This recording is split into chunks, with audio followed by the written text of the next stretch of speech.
දුටුගැමුණු රජුරුව තාත්තත් එක්ක තරහ වෙලා රජවාසලෙන් පිටත් වෙලා අවුරුදු 20ක් විතර ජීවත් වුණේ මෙන්න මේ කොත්මලේ පැත්තේ.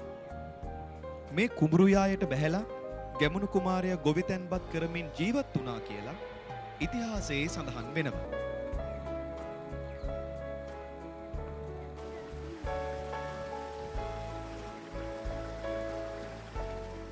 ගැමුණු කුමාරයා තාත්තත් එක්ක තරහ වුණේ ඔහුට සටන් කරන්න දුන්නේ නෑ කියලා සතුරන් එක්ක. ගැහැණුන්ගේ පැලදුම් ටිකක් තාත්තට යවලා තාත්තා බයගුල්ලෙක් කියලා ගැමුණු කොත්මලේට පැන්නා.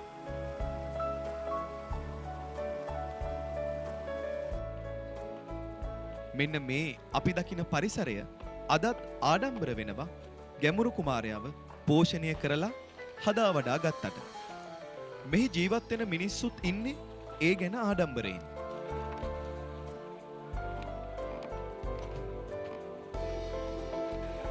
මේ පළාතේ ඉන්න කාලේ තමයි දුටුගැමුණු රජුරුවන්ගේ අගමහිසිය මුණ ගැහුනේ.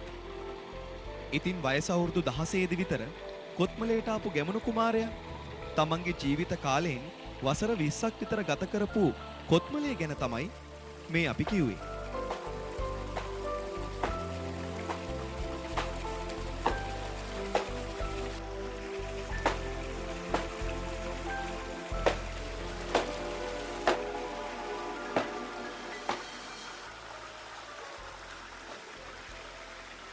මෙන්න මේ පීල්ලෙන් තමයි අවුරුදු 20ක කාලයක් පුරාවටම ගැමුණු කුමාරයා නෑවේ. මේ පීල්ල බලන්න පුළුවන් වුණොත් බලන්න. හරිම සුන්දර තැනක්. ඒ වගේම අපේ රටේ හිටපු වීරෝදාර රජෙක් හදා වඩා ගත්ත පරිසරයක් නිසා මේක.